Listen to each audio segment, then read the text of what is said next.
Hello and welcome to the third of our eight-part series called Cairns and Beacons. We're coming to you from Mason County District Library in Ludington. There are also others joining from all over the state of Michigan, and we are very happy to have you here in our space, live and also on Zoom. And I am Robin Seymour. I am the head of adult services here at the Ludington and Scottville Library.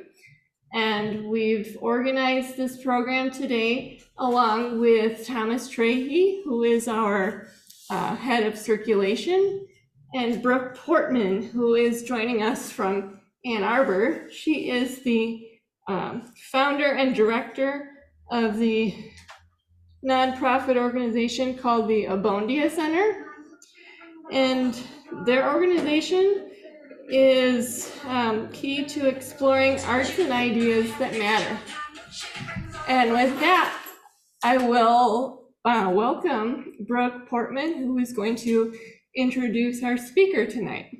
To those in person, as well as those online and who may be viewing this at a later time. It's our third presentation, as Robin said, in Cairns and Beacons, finding our way in a post-pandemic world. It will end in April, so we have sessions every month. Tonight, our focus is on reimagining capitalism as an economic system that works for our country's poor, working poor, and middle income.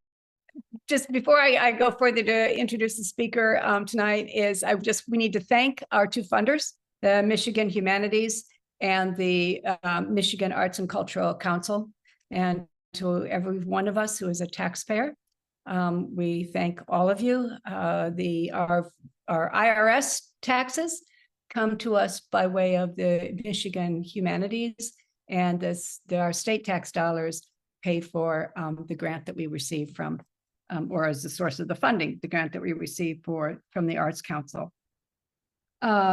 So Cairns and Beacons, just want to sort of review once again our themes and why they're important.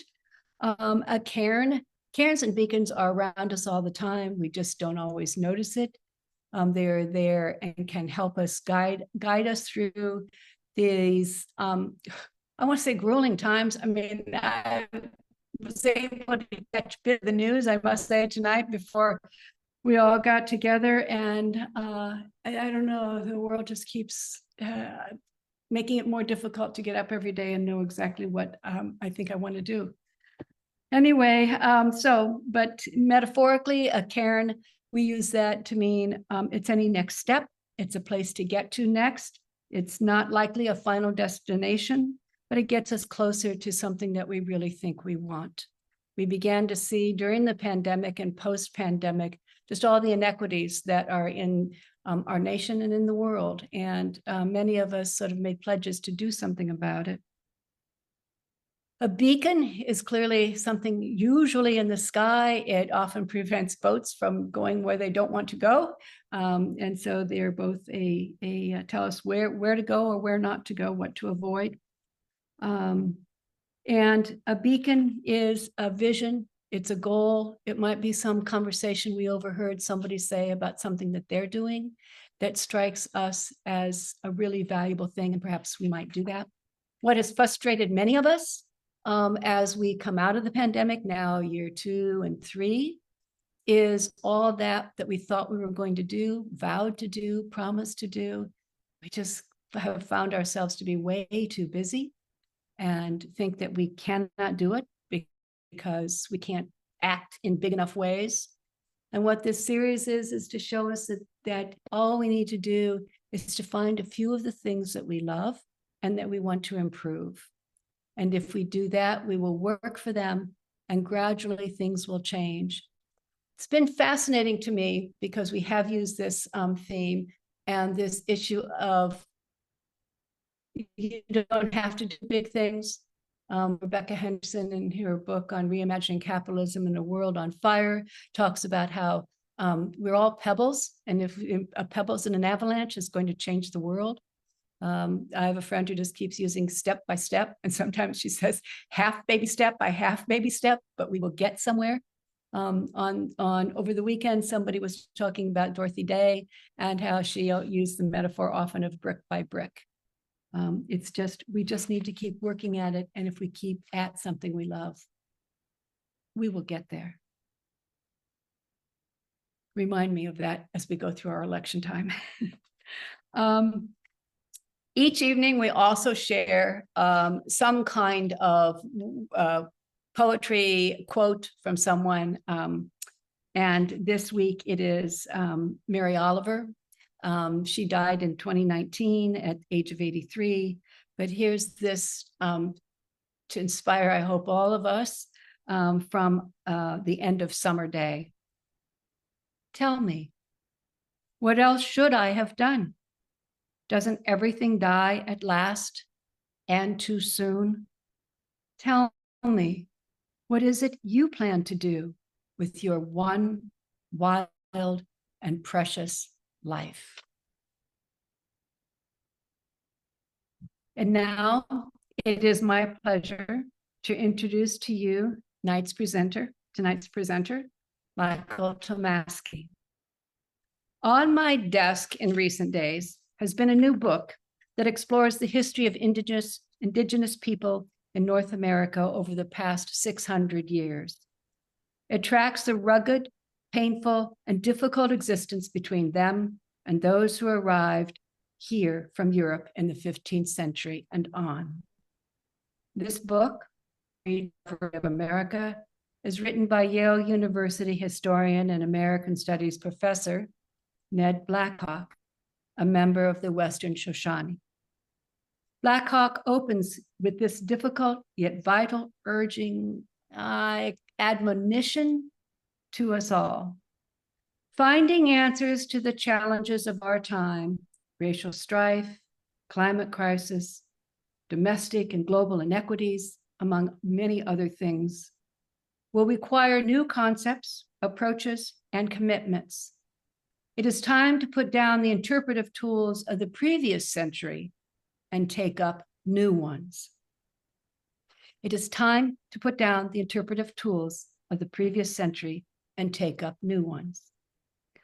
Michal Tomasky has indeed been dedicated to the hard work of moving himself and the rest of us from old interpretive tools to new ones.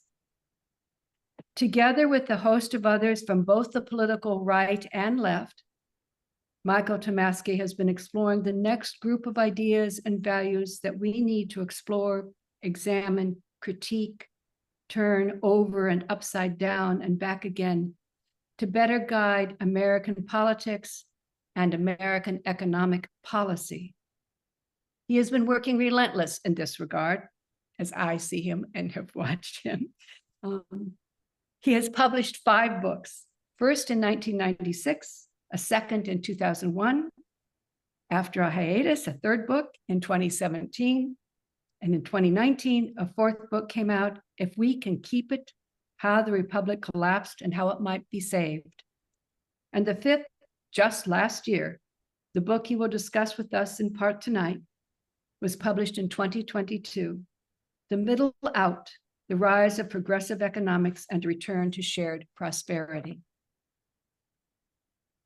Beyond writing books of his own, Michal also serves as an editor, pulling in ideas from a variety of others. That's collaboration in my book, including in 2021, he became editor of The New Republic.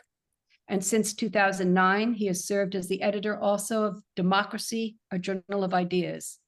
I'm here to tell you, if you like exploring and critiquing ideas from their nascent beginnings to robust development and everything in between, take a look at Democracy.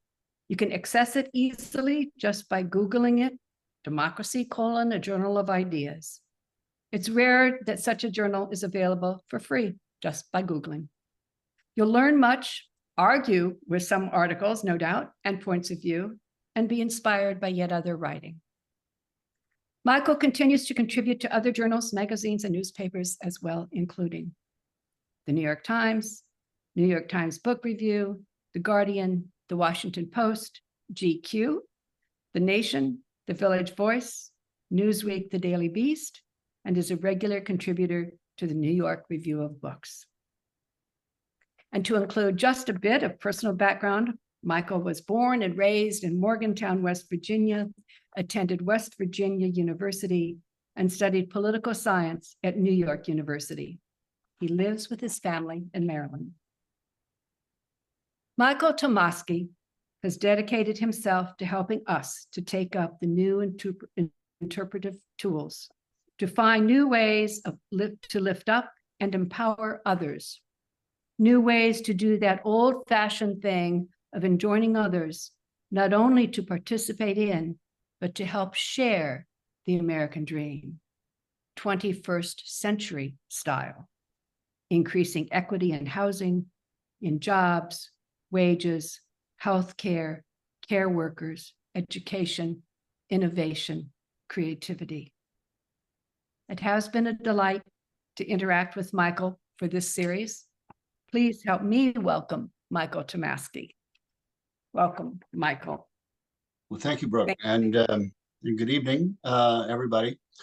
I'm really pleased to be here, and it's so nice to meet you. So I'm sitting here in my home office in Bethesda, Maryland. Actually, I'm just outside the Beltway by a tick, so you can't accuse me of an inside the Beltway mentality. I'm about a 4-iron outside the Beltway, but you might think from the standpoint of Michigan close enough. But it's nice, really. What I'm trying to say is it's really nice to see this kind of activity going on, and I was very heartened by Brooke's initial email to me, which was so kind. And it's just a thrill to be able to participate in something like this in a part of the country where, frankly, to be honest, I haven't been very often. I went to Michigan last probably in 2019. But congratulations on your excellent season. Well, I guess that's only if you're a Wolverine. If you're a Spartan, it's not such a good season. But if you live in Ann Arbor, as Brooke does, I guess you're pretty happy. And Detroit, for that matter, too, about the Lions. So let's start. And I'm going to talk here in 3 parts. And the book actually, just to quickly describe the book for 1 second, there are kind of 2 parts to the book. The first part of the book is kind of an economic history of the United States from the beginning up through the financial meltdown and a little bit beyond. And then the second part of the book is some of the changes that happened in the country after the financial meltdown of 2008, 2009. So I'm going to present my talk in parts. Those 2 parts, part 1 will be the older economic history, part 2 will be deal with the meltdown and its after effects. And then I'm going to add a third part, which isn't in the book very much because, I had to write the book, even though it came out in 2022, I had to write it. I had to finish it by kind of mid or early even 2021. So I wasn't able to write very much about the Biden administration. I would imagine you're kind of interested in what I have to say about what the Biden administration has and hasn't accomplished and in the politics of the moment. So I'll talk about that in the third section of my talk. And I'll be watching the clock and I'll try to keep each section to about 15 or 20 minutes. And I think I'll stop. Brooke and I agreed that it would be a good idea for me to stop after each one and see if there are any questions about that section, because by the time I get to the 2024 election, John Maynard Keynes is going to be pretty far in the background. And if you have a question about John Maynard Keynes, I'd like to entertain it. So having said all that, here I go. What I wanted to do in this book is to explain American history in a way that it isn't normally explained by political writers. That is to say, when political writers talk about American history, about the phases of American history and the changes therein, we usually talk, right, about political eras. We talk about, the founding era. We talk about the antebellum era, the era of the Civil War, the era of Reconstruction, et cetera, et cetera. That makes sense, of course. That's how we learn these things in history class, and we usually think about political eras. But for the moment, let's think about economic eras. Let's think about the history of the United States divided not into political eras, but into economic periods. And that's an interesting way to look at history because we don't usually do it, and I think it explains a lot because economics drives politics probably more than the other way around. And that's an interesting conversation that perhaps we'll get into. So, looking at American history, there are, broadly speaking, there have been three main periods, different economic periods. And I'll identify them by name of the economist who is most closely associated with that period, just for the sake of making it a little bit easier for us to have this conversation. So we have the Smith period, the Cairns period, and the Friedman period, okay? The Smith period, of course, is named for Adam Smith. He was the great Scottish economist of the late 1700s, probably, by all accounts, the first modern economist to have existed in the world, along with his partner, David Ricardo, also Scottish. But Smith, of course, as I'm sure all of you know, laid down some very basic economic laws and precepts that we do still hold to until this day. Laissez-faire, the phrase laissez-faire comes from him. The phrase the invisible hand, the concept of the various self-interests of all of us adding up to the common interest, right? The central, probably Smithian precept is this idea that if each man, he said man, but if each person pursues his or her self-interest, the common interest will be met because, the baker of bread will buy flour from the miller of flour, and the miller of flour will buy wheat from the farmer, and then that will start a virtuous cycle of production that will lead to the purchase of the loaf of bread by the consumer and at a reasonable profit, and it'll go back and the cycle will start again. Each self-interest adds up to the common interest. And this was a law of economics for a long, long time. It still is in some respects, although obviously the modern economy is a lot more complicated than that. Smith advocated, not quite as much as conservatives today say he did, but in general, advocated a free market that was unfettered by the public sector and largely unregulated. As I say, he didn't exactly say that, but that was more or less where he landed, and that is more or less the thinking that guided governments from the time that he was writing until many decades after. Incidentally, he was writing, the Wealth of Nations. His most famous book was published the same year that Thomas Jefferson wrote the Declaration of Independence. So you can see why these two notions got so married in the minds of the intellectuals of the time. They were concurrent, they were congruent, they seemed to go together. Smith actually did stand for some things that today's conservatives would hate. He thought there should be, for example, a very, very high taxation rate on inheritances. Because he just didn't think that great wealth should be inherited.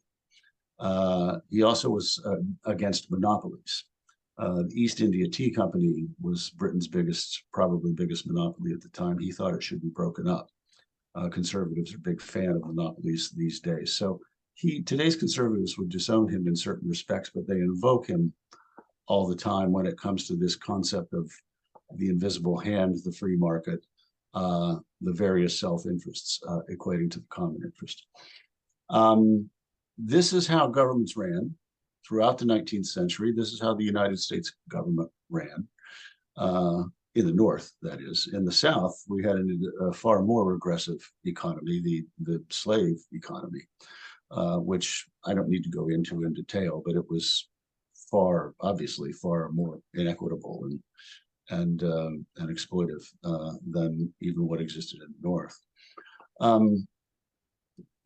But you had a United States government that operated according to these kinds of free market, small government principles. There was very little government to speak of, right? There was army, court system, post office, and a few other services, but that was really about it. There was no income tax, imposed briefly by Lincoln during the Civil War, but no steady income tax until 1913.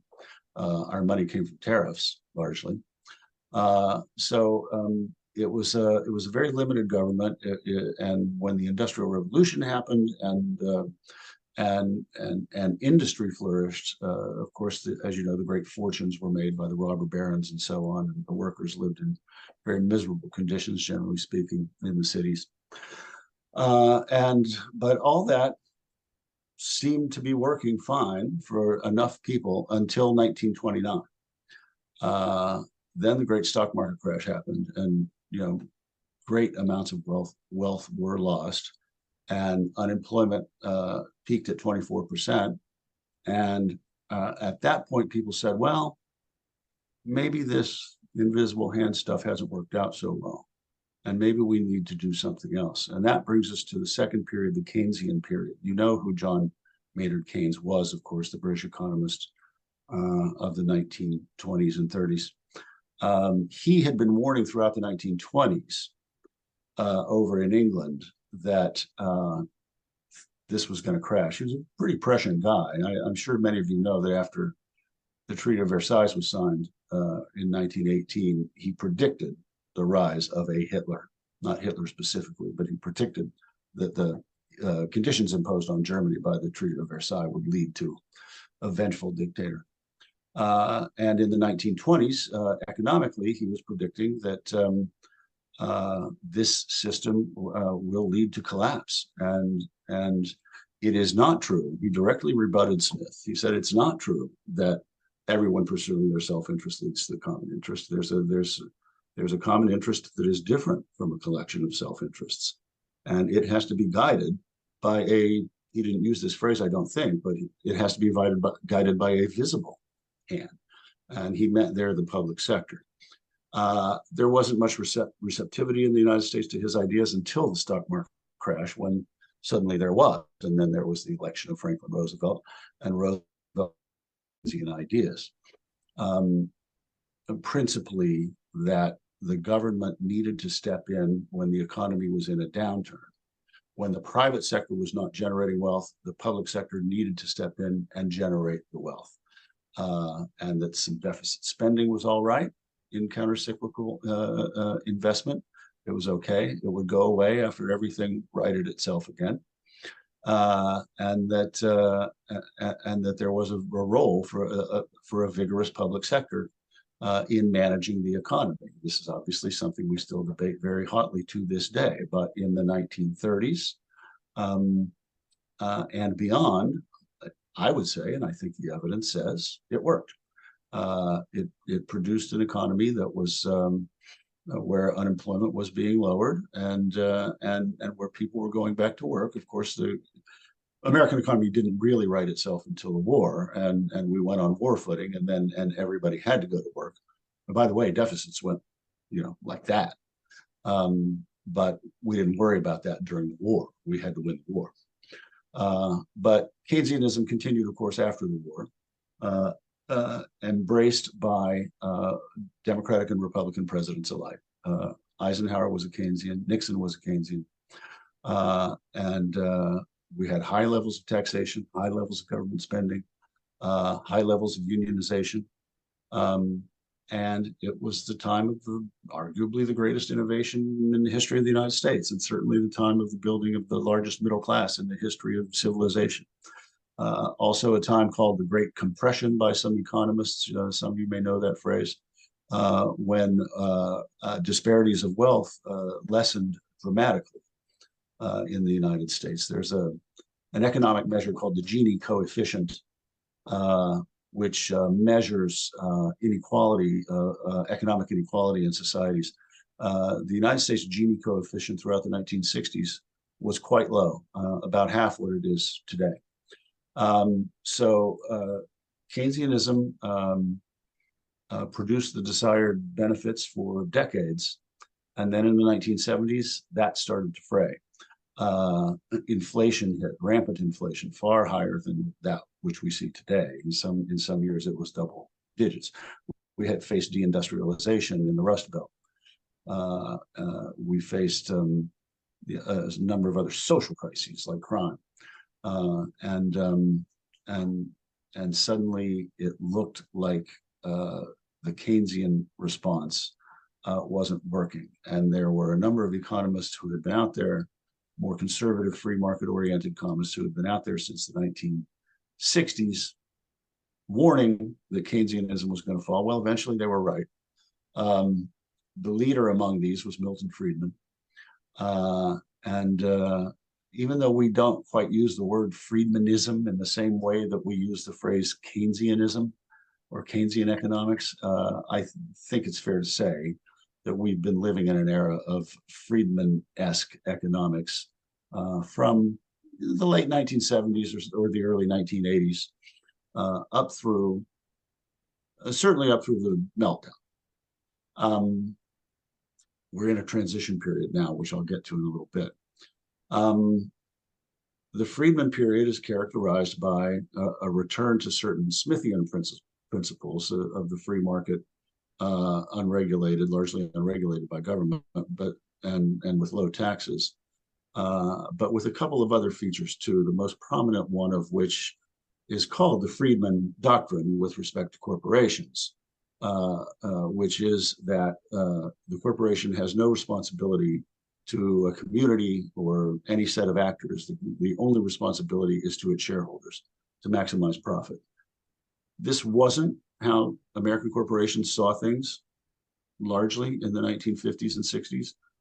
There was a greater sense of community responsibility, but Friedman really changed that. And that changed the ethos of the economy, of the principles of the economy in the United States. And Reagan came into office, lowered taxes on rich people very dramatically, saying that the rising tide would lift all boats. It really did not. It increased inequality quite dramatically in a lot of ways. But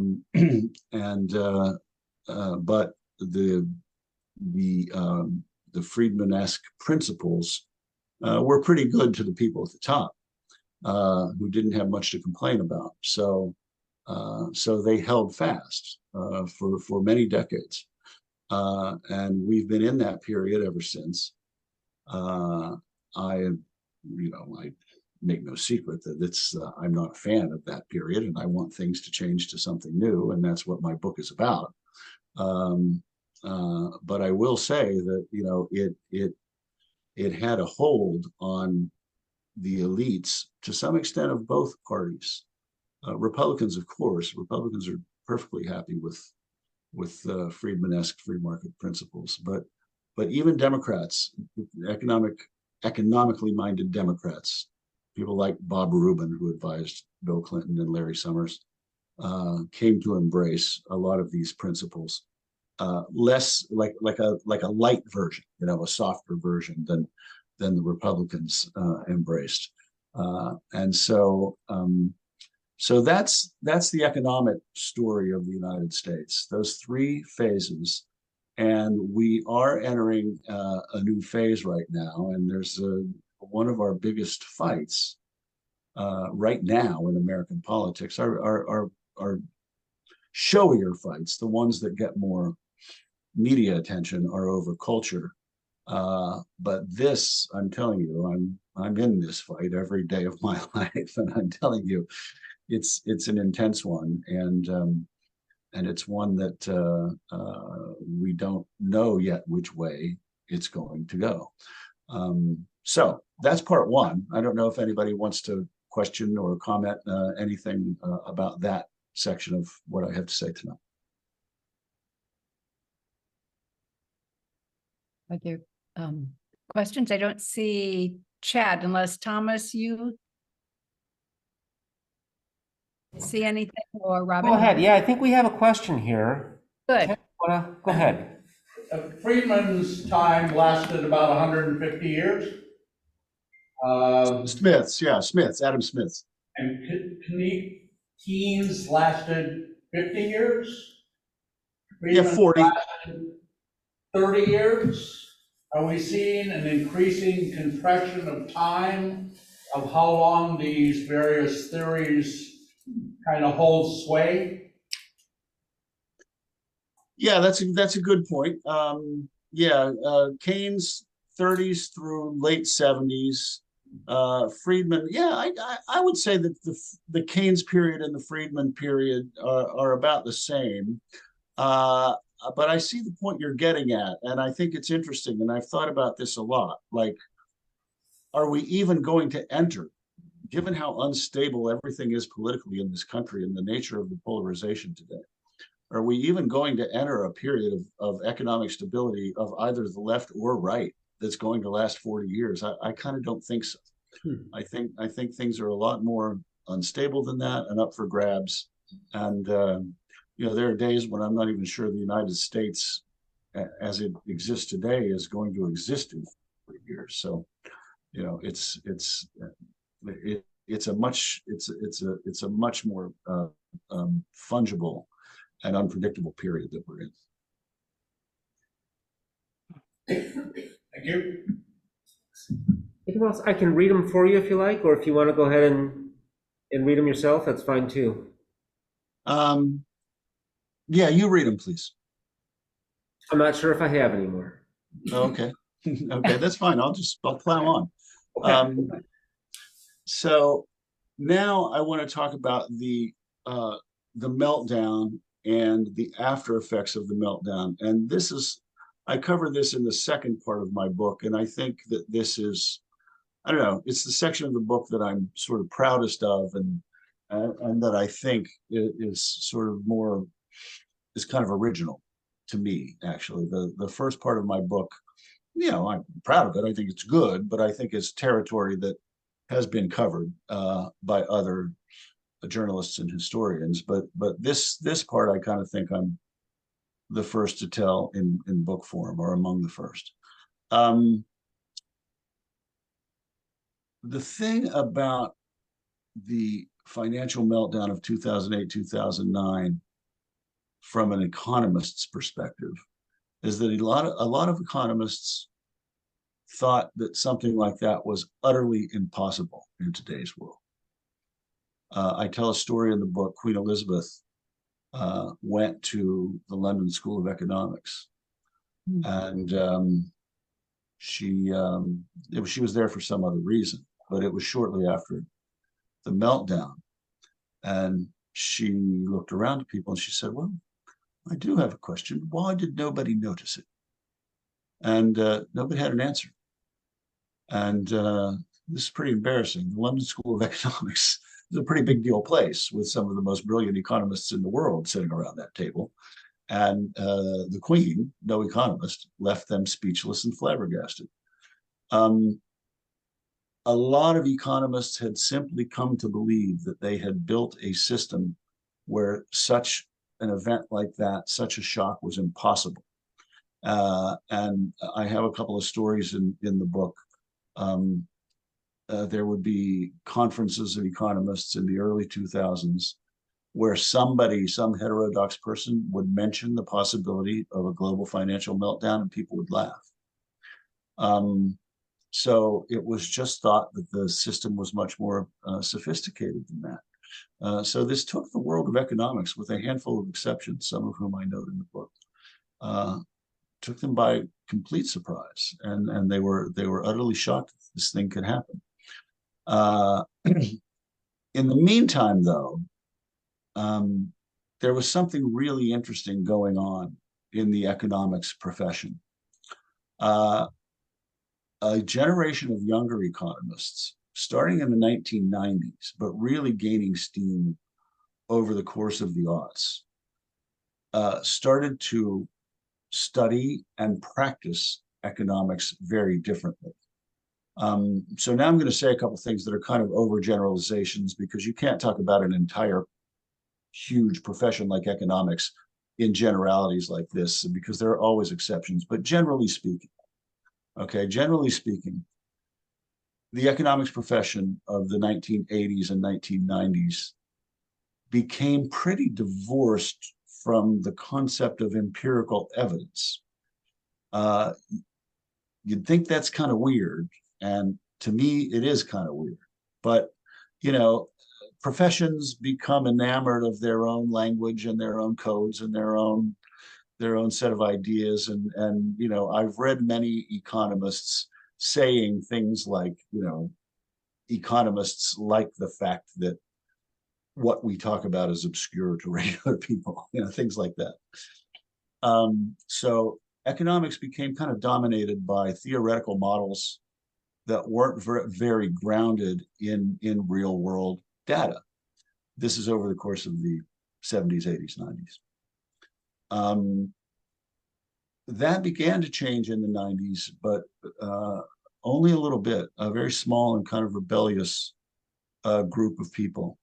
And the most famous instance of this is something called the Card-Kruger experiments. Card and Kruger were economists, and they were studying the minimum wage.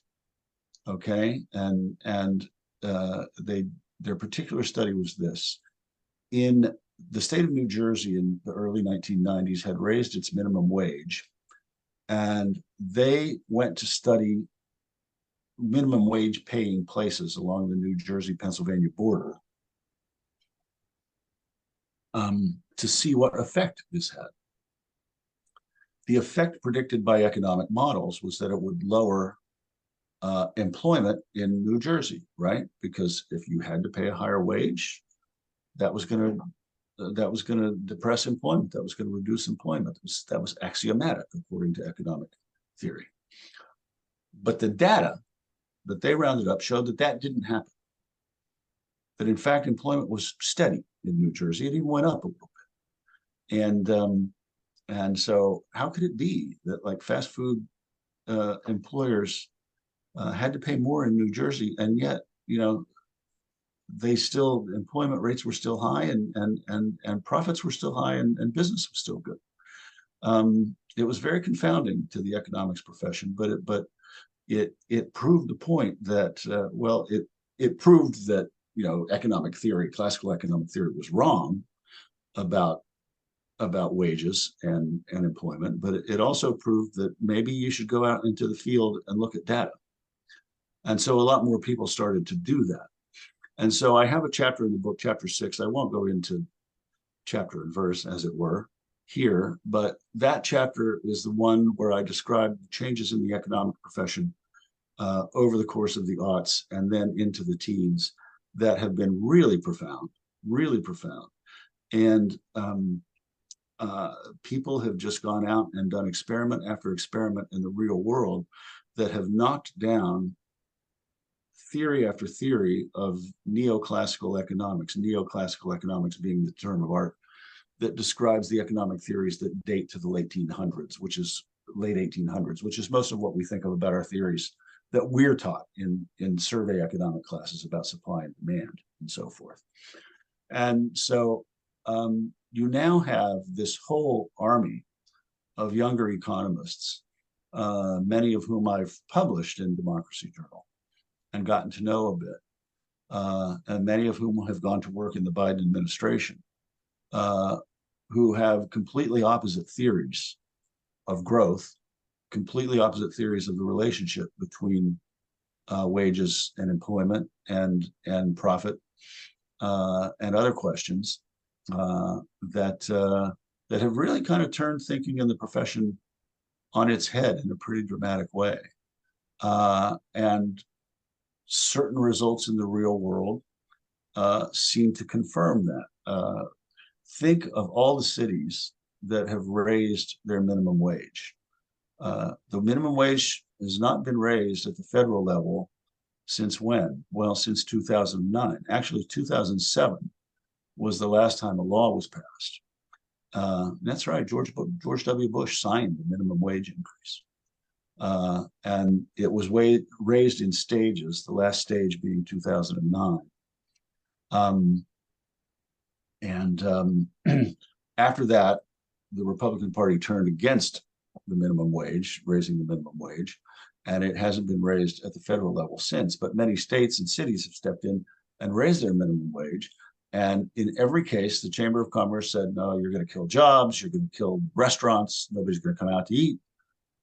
In most places, the exact opposite happened, most notably Seattle, but almost everywhere else, the exact opposite. So there's been this whole big change in thinking in the economics profession since the meltdown, that is much more data-driven and much less based on theoretical modeling. And, just studies the relationship between work and profit much more closely than it had been studied before. And I think, if there's one conclusion that this new body of economic work has come to that I didn't emphasize to you that I think is important, it's this. Neoclassical economics has always argued that wages are the result of impersonal market forces that, balance like this and go back and compete like this and are intention like this, but that ultimately, in the phrase of the economists, find equilibrium. And a wage is a result of these impersonal forces. These younger economists recognize what I believe to be true, that in most cases, wages are a function of political power. And if you have political power to get higher wages, you're going to get higher wages. And if you don't have political power to get higher wages, you're not. I think we saw this in action last week, personally. And you saw it close up, much closer up than I do in Michigan, with United Auto Workers settlements. They didn't win those massive increases because of impersonal market forces. They won those massive increases because they have political power. And polls came out that showed, 40% of the people supported the workers and 8% supported the bosses. Anyway, it's an important point that economics has come to recognize that wages are a function not of impersonal forces, but of political power. And more broadly, that economics does not happen in some oxygenless vacuum, separate and distinct from politics. Economics is affected by politics, and politics is affected by economics.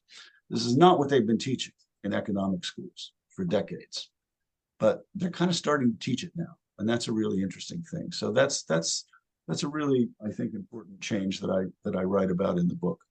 The other change that happened after the Great Meltdown is a political change, and it's a change in political activism. And we saw it in the Occupy Wall Street movement.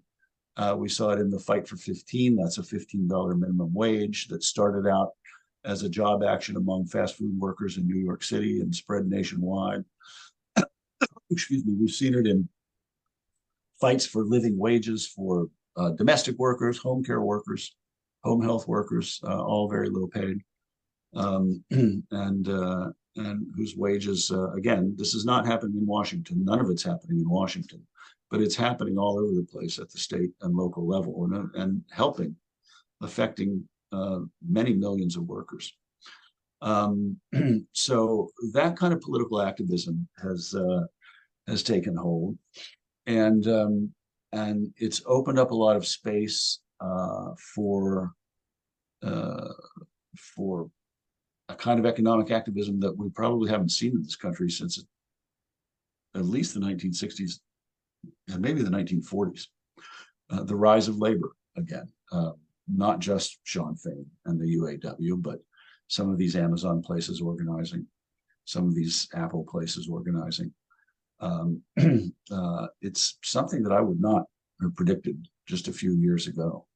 But it's very real, and it's really taken root, and it's yeah, it's moved the Democratic Party to the left economically, most certainly. There's no question about that. But I think public opinion has moved too. I mean, I think if you look at polls, you know, if people are still asked, you know, do you want big government? Most people will say no, because big government is a phrase that has such a stigma attached to it. But if people are asked, you know, do you think the minimum wage should be higher and indexed to inflation? 70% say yes. If you ask people if, you know, you know, there should be paid child leave, paid family leave for parents of young children, or for people to care for their ailing elderly parents, 70% say yes, and so on and so on and so on. So these are elements of a social safety net that most of the rest of the developed world has. And a lot of the less developed world has, frankly. Go Google and see how many countries have paid family leave. It's not 5, you know, it's not the Scandinavian countries. It's like 130, you know, Pakistan, Lebanon, countries like that have some weeks of paid family leave. It's, you don't typically make, even in advanced countries, you don't typically make your entire salary. You get 60% of your salary or 50% of your salary, but you know, you get that in a package of like 12 weeks to go care for your newborn child, or care for perhaps a dying parent. All these things that the United States does not have.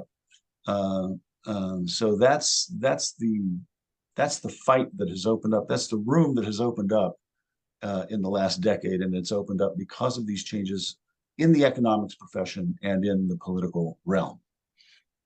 So I don't know if anybody has any questions, or if anybody has any disagreements. I welcome that. I have a question, Yeah.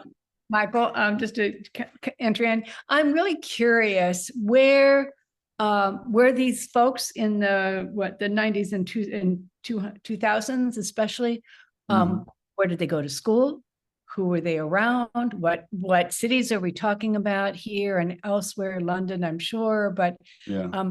Curious about how they got the strength of their ideas.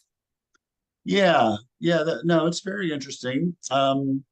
A lot of this is, well, okay, first of all, there are the freshwater versus saltwater economic schools.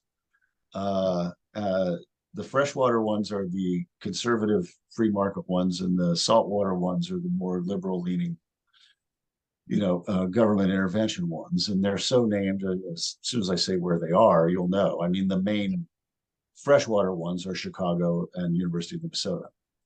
And Chicago has been, of course, the most famous conservative free market economics department since the 1930s. Henry Stimson and other colleagues of his, and then Friedman was at the University of Chicago for many, many years. And University of Minnesota is also a center for that. And then the saltwater ones are Harvard, Berkeley, are probably the two biggest ones. So they, like minds, have congregated at those places. But this has also been driven, and this is another thing I talk about in the book, and that most people don't talk about, and that doesn't get into the media very often. But foundations drive a lot of this. Foundation money drives a lot of this. And you know, they seed these kinds of activities. And you know, Soros has certainly been involved in this. And Ford Foundation and all the big liberal foundations. Hewlett Foundation is the main one that I write about in my book. They're based in Palo Alto. They're based at Stanford. And they have a project that attempts to redefine capitalism, redefine the economy. And so these economists and think tanks and groups that are trying to do this kind of work are seeded by that money. So that's a process by which that happens, and it's a slow process, and it takes a lot of time. Foundations aren't fast-moving outfits, but But you know, you have to be very patient. But it did start to change things, and there's been, I've watched it close up as I've been the editor of Democracy Journal for 14 years, and you know, I've noticed this change myself, and you know, seen people come to me wanting to write these articles, and you know, 12 years ago it was a couple people, and now it's constant. So it's the kind of thing that, like, seeds are planted and they take a long time to grow.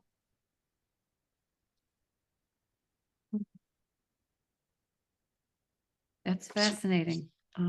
Yeah, so all that, you know, all that sets the stage for like a Biden presidency, which is the third part of the talk. So I think, you know, your average person, even your average, pretty well informed person, watches Biden take office and watches him start talking about transferring wealth from the top to the middle, which is his main mantra, right? And he uses the phrase that I use for the title of my book. He says, I believe that the economy grows from the bottom up and the middle out, not from the top down. He never really explains what he means by that phrase, so I'll take a minute to explain it. Supply side economics, which was introduced by Reagan, and well, by Arthur Laffer first, and then popularly by Reagan, holds that if you invest, if you cut taxes for people at the top and give them more money, they'll spend that money, and that will trigger a great economic activity, and you know, that's what they try. They also said the tax cuts that were necessary would pay for themselves. I think history has proven pretty conclusively that the tax cuts did not pay for themselves. I mean, Ronald Reagan tripled the deficit from what Jimmy Carter's deficit was. George W. Bush left with a huge deficit. Trump left with a huge deficit. That was the fault of the pandemic, but nevertheless, the record is the record. Republican presidents have run up deficits like crazy. Democratic presidents have reduced them. For all the screaming that Republicans do about deficits this, deficits that, it's been Republican presidents that have run up the deficits. So the tax cuts haven't paid for themselves, and GDP growth under Republican presidents isn't good either. In fact, all these measures far better under Democratic presidents than under Republican presidents. I go into that in the last chapter of my book, and that's, you know, that's a side point. I mean, I'm not the, you know, my brief is not mainly for the Democratic Party here. It's for a set of ideas, and I think the ideas that Republicans have used to govern have harmed the economy and greatly increased inequality, and weakened the U.S. economy over the last 30 years. But anyway, what I was saying was, when somebody like Biden comes into office and starts talking about these ideas that he wants to do, that he was talking about in, if you'll remember, it was called the Build Back Better plan, and all the kind of social spending that he wanted to do. I think your average person, even your average informed person, looks at that and thinks, okay, I guess this came from him and his staff and conducting a few polls and seeing that these things were popular, and they decided to do it. But as I think I've just described, when a president embraces those ideas, it's the result of like a decade of political activism and intellectual work by economists and other social scientists, pushing the Democratic Party, over which they have some leverage, not complete leverage, but some leverage, in that direction, and making that happen. And again, this is something that I saw happen close up. So Biden's closest competitor in 2020, of course, was Bernie Sanders. And Sanders dropped out after Super Tuesday, after Michigan, I guess. And he endorsed Biden. And Sanders and Biden their campaigns got together and they agreed to form these little committees that would recommend certain things that they would stand for. And Biden embraced some aspects of the Sanders agenda, not by no means everything. He didn't embrace Medicare for all. He embraced moving the Medicare age down to 60, I think it was. And they created these teams that had some Sanders advisors and some Biden advisors. And that's when Biden started talking about how this was a moment created by the pandemic and the massive economic downturn in the pandemic that called for something on the order of a New Deal. Certainly the pandemic and had a lot to do with it, but also all this intellectual and activist work that had been going on since the Great Meltdown also had a lot to do with it, because what that meant was that these policies were there, ready to be implemented and turned into legislation. So that's what changed Biden, I think. And his chief of staff, his first chief of staff, Ron Klain, I think was very central to that story. Now, Biden didn't pass everything.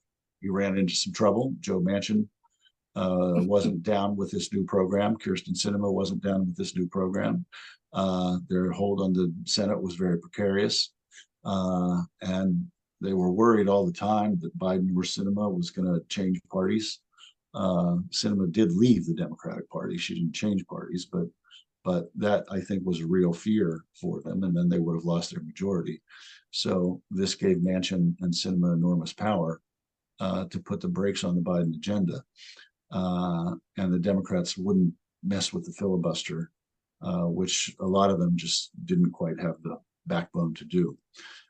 So Biden didn't pass everything, but he nevertheless has passed a substantial number of bills that are aimed at doing exactly, what I've been talking about here.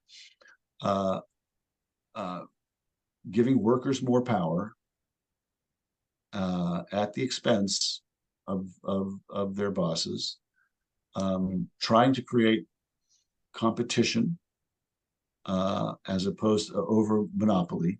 And he has a very aggressive head of the antitrust division in the Justice Department and a very aggressive head of the Federal Trade Commission. Boy, Wall Street hates those two people. I mean, really hates those two people. Jonathan Cantor at Antitrust and Lena Khan at the FTC. So giving workers more power, fostering competition, and number three, just spending more public investment, more Keynesian spending, which we're seeing in the infrastructure bill and in the CHIPS and Science Act and in the American Rescue Plan. So that's what he's trying to do. He's not just tinkering. I mean, he's trying to change. The phrase we use in my world, in my circles, is change the economic paradigm. So we had a Smith paradigm, a Keynes paradigm, a Friedman paradigm, and now the effort is to change the paradigm. To what? We don't know. There's no name. There's no single economist, who can be who can give his or her name to this project. So that's a little bit of an inconvenience for people on my team. But the basic idea is just to move us into a new economic era where there's more public investment, more worker empowerment, more competition, and where wealth is transferred from the top 1% to everybody else. That's the idea. That's what he's trying to do. Inflation hit and got in the way of a lot of that. And, inflation, was this Joe Biden's fault? No, I don't think so. Inflation was worldwide. Inflation was higher in the EU than it was in the United States. It's abated now, but it's still high. And I get why people are upset by it. I understand. Believe me, I go to the grocery store myself, and what used to cost $140 costs $190, and I don't like it any more than anybody else does. So I understand why inflation has caused him political problems. But I don't think it's really his fault. Economists have studied the question of how much Biden's spending, and Trump's spending, by the way, too, because after the pandemic, Trump's rescue bill was billions of dollars. That spending has added maybe about 1% to the inflation that has happened in the country over the last couple of years, but no more than that. But it has harmed him a lot politically, and we see where he is in his polls, and it's not good. And he's not the greatest communicator in the world, but I think the White House is just going to have trouble explaining to regular voters the things that I've just tried to spend, the last 45 or 50 minutes explaining, because your average person isn't going to sit there and listen to this for 50 minutes, this kind of thing, and they don't want to know. And what Biden's trying to do is kind of complicated, and it is kind of hard to explain. And it's a pretty big political liability that he confronts going into the election. His attempt to embrace the phrase Bidenomics and push the phrase Bidenomics hasn't done that well so far. We'll see how it's doing a year from now.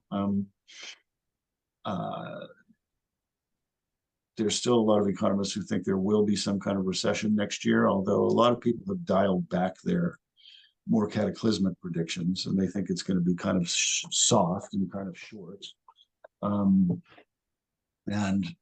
I guess there is a chance that if inflation is back to 2.5% by next fall, and the recession was early next year rather than late next year, and it's not a very dramatic recession, maybe more people will be receptive to Biden's economic message.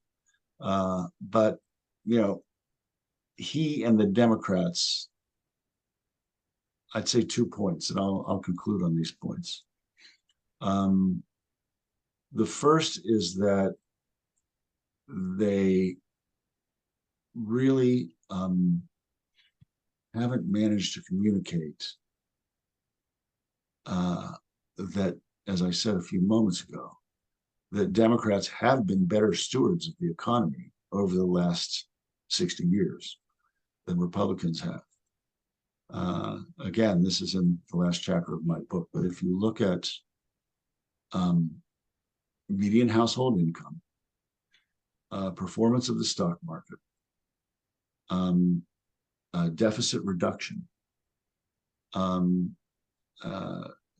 any other major category you want to look at, jobs created, most notably jobs created, the numbers under the last few Democratic presidents versus the numbers under the last few Republican presidents, they're just not even close, not even remotely close.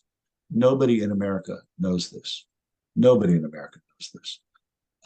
I was speaking recently, last spring, to members of Congress, okay, to Democratic members of Congress. And I was reading these numbers. I'll read them now. I have my book here, and I think I know what page it's on. So I'm not going to be fiddling around trying to find the right page. Jobs created during 16 years of Democratic presidencies versus Republican presidencies. 16 years means Clinton and Obama combined versus Bush, and Reagan combined. Jobs created, 33.8 million under Democrats, 1.9 million under Republicans. Job creation per month under Democrats, 176,000, Republicans, 9,600. Average GDP growth, Democrats 3.1%, Republicans 1.62%. So double GDP growth, double. Dow Jones Industrial Average increase, Democrats 185%, Republicans 26%. These are all true numbers, folks. You can check me. Impact on the budget deficit. The Democrats reduced budget deficits by 400 billion. The Bushes and Trump added 3.5 trillion to the deficit. Now, asterisk there, a big chunk of that was added after the pandemic, and we can debate how much that was Donald Trump's fault. But even if you take that out, Republicans raised the budget deficit by several hundred billion, and the Democrats again reduced it by 400 billion. So I could go on and on with those numbers, but nobody in America knows those numbers. I was talking, as I said, to Democratic members of Congress, and they didn't know those numbers. I was reading from those pages of my book, and they leaned forward with their hands on their chins like this, and they started scribbling notes, and they said, "Can you repeat that? Can you repeat that?" If Democratic members of Congress don't know those numbers, how can they expect the American people to know those numbers? So they're just doing a very bad job of salespersonship that is not getting out to the people in the country the message that Democrats have actually been very good stewards of the economy. And I think until they do that, they're going to have trouble. The second point I'd make, and this is a really important point, so I'll end on it, I think. Middle out economics is at its heart a theory of growth. Okay? The theory holds that if we invest in the middle and working classes through jobs programs, through better highways, better union contracts, better education and training, things like family leave so that they can live more secure lives with less anxiety and know that they have jobs to come back to. Things like free community college, free college, some say. I personally have mixed feelings about free college, but let us say affordable college. Those kinds of investments, they're not being made because Democrats, or they shouldn't be made because Democrats want to be nice. They're being made because they're better for growth, okay? They're better for economic growth than giving rich people massive tax cuts. This is the point that Democrats need to make. Middle out economics is a theory of growth. We'll grow the economy more if we do these things, if we make these investments in people, allow them to live up to their full potential, allow them to go to night school, to go to community college, park their kid at a daycare center, do something besides work at the dollar store for $7.25 an hour. These things will contribute to growth. There's a fairness element, and that's important. But politically, it's really only important to liberals. And Democrats do too much, put too much emphasis on fairness. We want a fair economy. Yeah, we do. I do. But that's not really what's going to sell it to the broad mass of voters. You see poll after poll where voters are asked, or respondents to polls are asked, which party do you trust more to handle the economy? Republicans win that poll every time. Every single one I've ever seen, Republicans win it. At worst by 5 or 6 points, at best by 20 points. And I think the reason is, and others whom I've spoken to about this broadly agree with me. People have disagreements around the edges, but I think, and many people think, that the reason for this is that people who aren't already in the Democrats' amen corner see the Democrats as trying to redistribute wealth in the name of fairness. What the Democrats need to emphasize, I believe, is that no, we do want to redistribute wealth. Don't mistake us on that point. but we want to do it for reasons of growth. This is a better theory of economic growth. We're going to grow the economy better this way. So that's a point that I think that I wish Biden would articulate more clearly and more plainly. I know people in his administration believe it very strongly.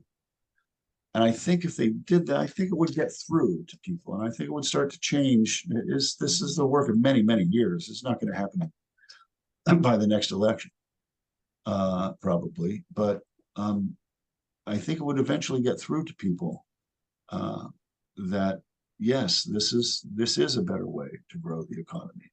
Raising the minimum wage is good for not only for those people directly affected, but it's good for people a couple of steps up the wage ladder, and it's good for the entire community. You know, it helps everybody. It gives people more money to spend to go out and go to restaurants. This is why what happened in Seattle was the opposite of what the Chamber of Commerce naysayers predicted. More people had more money to go out and spend it. So those are the points that I think the Democrats don't do a very good job of making. And those to me are the heart of what middle-out economics is. That it's a better theory of growth. And then, okay, I lied when I said I was going to conclude. Now I'm really going to conclude on two final quick points. Fine. Our democracy is in trouble, as we know. I say that this kind of economics has a direct tie to the strength of our democracy. Because let me ask you this: when do people, when do voters, when do populations turn to demagogues, extremist demagogues? In times of economic stress and duress. You know, that characterized certainly Germany in the 1930s, and there are many other examples, and it characterized the United States in 2016 to some degree, because we still hadn't really quite limped our way out of the Great Meltdown. Well, if the middle class feels more secure, they're not going to vote for extremist demagogues. They're not going to vote to upend the system because they're not going to be that mad at the system. So middle-out economics strengthens democracy. Finally, I'll end on the point of the word that I think is the most important word in the American political lexicon: freedom. Milton Friedman wrote his most famous book in 1962, Capitalism and Freedom. And the first paragraph of the book says, where you limit people's economic freedom, the limiting of political freedom will immediately follow.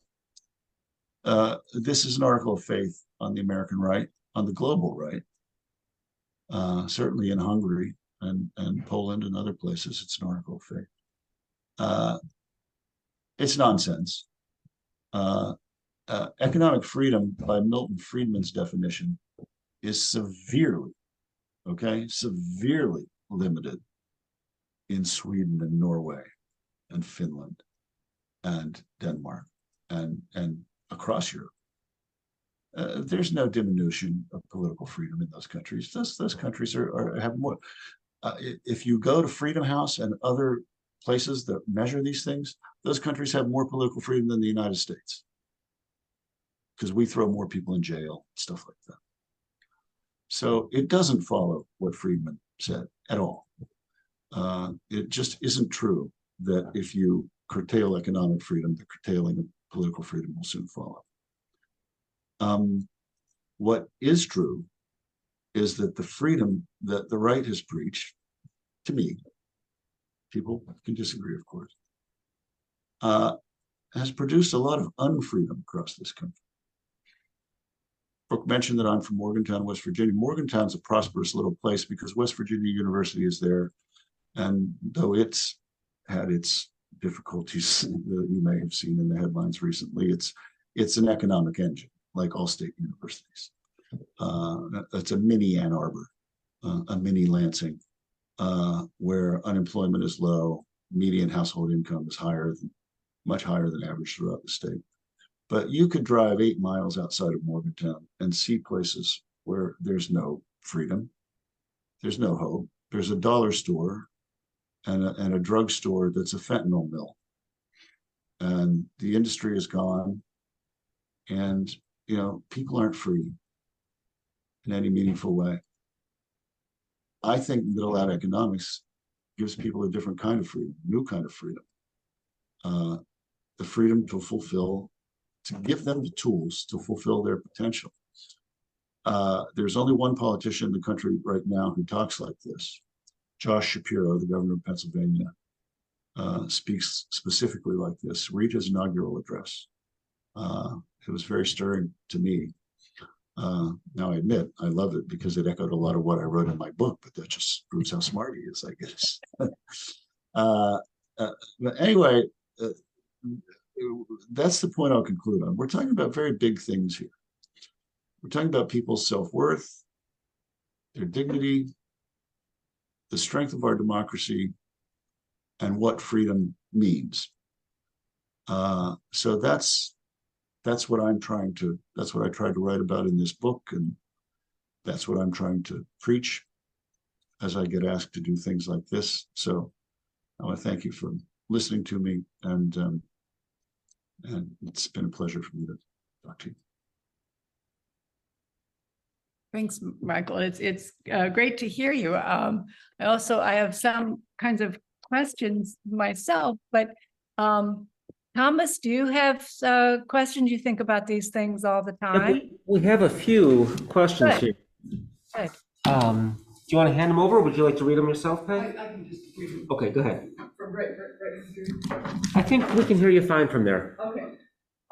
My question is, how much all the culture wars that we are rolling around in right now seem to me to be very manufactured and very intentional to get people stirred up. And I wonder if you have any comment on whether or not this is a red herring to get in the way of any kind of meaningful discussion about the economic structure of our country.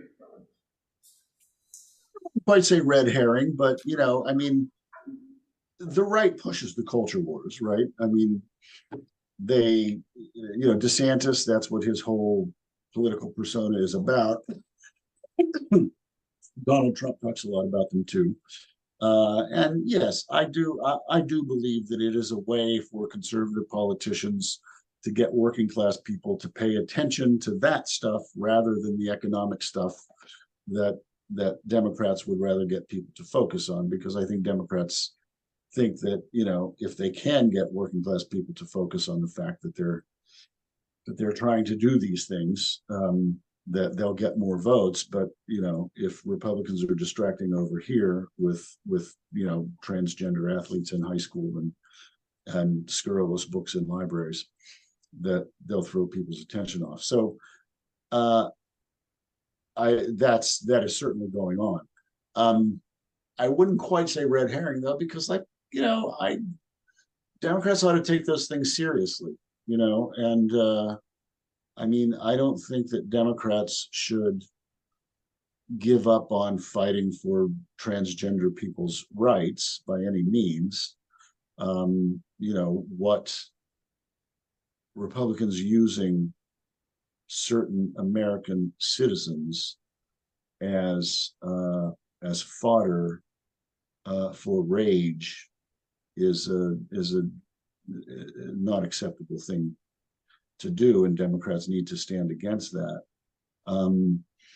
But I do think that Democrats need to just try to find a way to talk to working class people in a way that's more effective than they have. That's really hard because if people watch a certain cable channel, they're seeing every night that those lefties in Berkeley despise you, and those lefties on the Upper West Side want to take away your guns and so forth and so on and so forth. But these are real issues, and Democrats need, without sacrificing their principles, need a better vocabulary. Not a very satisfying answer, perhaps, but Michael, Uh, we have more go here. ahead. There was Yeah, a another, minute. there's a male voice. Larry, go ahead. Mike, I have two questions, if you can hear me okay. yes. While you've been talking, I've been trying to distill this down to a sound bite. And I'm Yeah. gonna call it the veneer of prosperity. And one of the things that's been floating around in my head for a few generations is this national debt of ours. And it seems like if we want to have often the island is the island of prosperity, and we have two choices of votes that we can take to get there. We've got the Republican vote and the Democrat vote. And this is going to be a generation-long trip to get to that prosperity island, and every 4 years we have to hop from one vote to another while the hole in our hull is getting bigger and bigger. And I think that's the thing that really bothers me is everybody knows we've got this massive thing accumulating, but nobody's willing to put together a group of the best economists and say, how are we realistically going to deal with that rather than just pushing it off to someplace in the future? And if you have time for my second question, I'm also really concerned about global warming, and I see this having a huge impact globally and specifically on the American economy. Do you have any thoughts on that? Yeah, sure. And, I didn't quite get to this in my remarks, but most of the people who middle out economics has a lot to do with modernizing the economy and moving it away from fossil fuels and moving it in a more green direction. I mean, that's what the Inflation Reduction Act was about. And there were greater ambitions than that, but that's what it came down to legislatively. But the idea and the intention is to make the economy much greener through various kinds of public investments, and that is happening. I mean, the Inflation Reduction Act was modest by comparison to what Biden sought, but the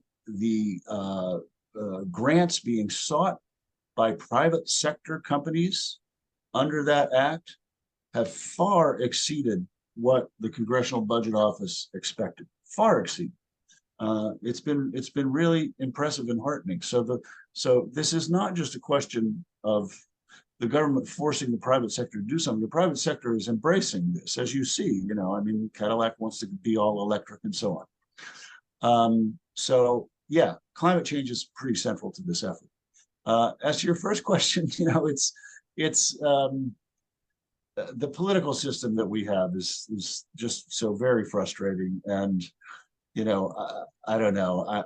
I could talk about this for another hour and a half, but I mean, I'll just quickly make one point. The Senate and the rules of the Senate are designed to prevent progress. And you probably followed the debate over the filibuster and whether they would change the filibuster back in 2021 in the early days of the Biden administration, and they didn't manage to do it. But it's really something that if the Democrats ever get unified power, again, it's really something that it's incumbent upon them that they just have to do. Because if they do that, just imagine a scenario in January of 2025 when Joe Biden's reelected and the president, and the Democrats have taken back the House, which a lot of people expect, and somehow they've managed to hold on to the Senate and say they have 53 senators. They'll have a rare historic opportunity to do stuff, but only if they get rid of the filibuster. And if they get rid of the filibuster, then they don't have to worry about this reconciliation nonsense, if you remember that. And they can just pass a minimum wage bill, pass a healthcare expansion bill, pass a prescription drug bill, pass this bill, pass that bill. And they can literally look like Roosevelt's 100 days, but they have to do something about that filibuster.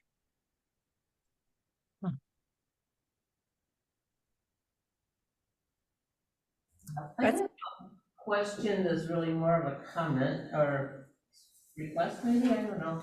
But you were mentioning that the White House is not communicating the minimal economics getting better as well as they should be.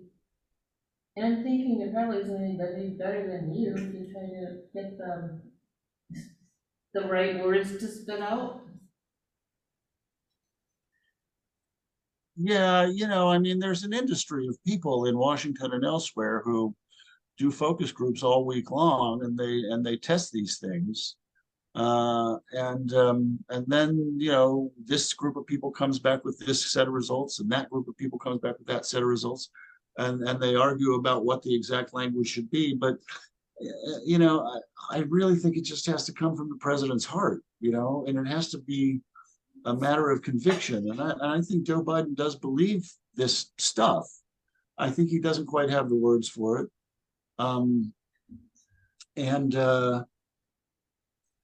As I said, I mean, the Democrats they're just not getting through to working class people that our mission is to improve your economic lot. That's what we're here to do. I don't know why that's so hard to say. But the Democrats just, I mean, for one thing, they represent a lot of different kind of districts. I mean, this in Michigan, you have Rashida Tlaib and Alyssa Slotkin. They're very different politicians. They have very different constituencies. They're going to say very different things about these issues. They're going to vote the same way 9 times out of 10, but their approach is going to be very different.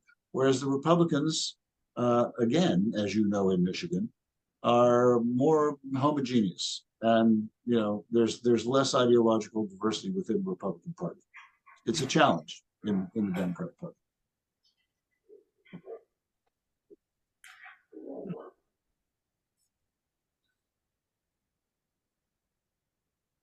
Any other final questions, frustrations?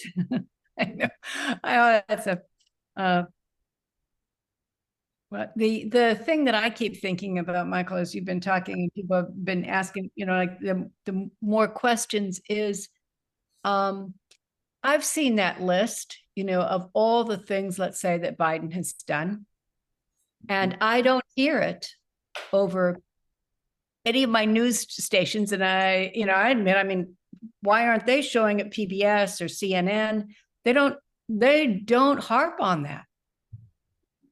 No, well, the media, yeah. Go ahead, I'm sorry. Oh, no, that's okay. I mean, it's like, where are people going to hear it? So, and yeah, so that it is not coming out even from sources that you think would want to proselytize it, that would want to, put it on a banner. Yeah. Well, the media is a whole other issue here that we could have another hour and a half conversation about. Let's call things what they are. I mean, Fox News is an arm of the Republican Party. In a way that MSNBC isn't really an arm of the Democratic Party. I mean, if a Republican president cured cancer, MSNBC would say, hey, he cured cancer. Let's give him credit today. If Joe Biden cured cancer, Fox would say, this really happened under Donald Trump. Or it was really Mitch McConnell. There's just no way Fox is going to give Biden credit for anything. Mm-hmm. And Fox is very powerfully agenda setting. And CNN is afraid of, CNN, if you've read, they want Trump viewers. They're afraid of offending Republicans. MSNBC isn't that, but MSNBC is, and I think admirably, and I appear on MSNBC sometimes, you should know that, but MSNBC wants to do real journalism. So when Joe Biden screws something up, they want to criticize him, and he's getting criticism right now for the way he's handling Israel from some MSNBC hosts more than others. And that's as it should be. That's journalism. That's what we're here to do.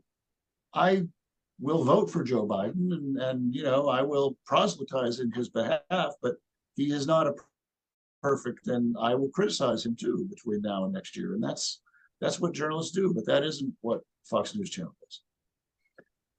So it's an imbalance. And then there's also even within the mainstream media, the business press, the press that covers business in Wall Street, they aren't crazy about Joe Biden. Yeah, and they always kind of look at the downside, even when there's a good jobs report.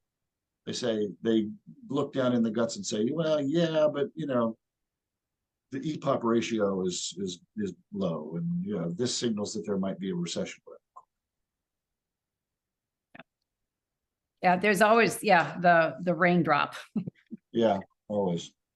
Oh, gorgeously sunny day, but it was humid. And so maybe that's a sign. Yeah. Very interesting discussions and conversation, and I'm very pleased, and thank you for joining us. And I think that we'll close, but thank you very much. And I also want to say to the people online and live in the offices that next Thursday we'll have a conversation. We'll come back. It's one of the things that this series does is we have both the presenter, and then the following week we just have a discussion among people themselves, and we also show some artwork that might speak to some of the issues in an interesting kind of way. So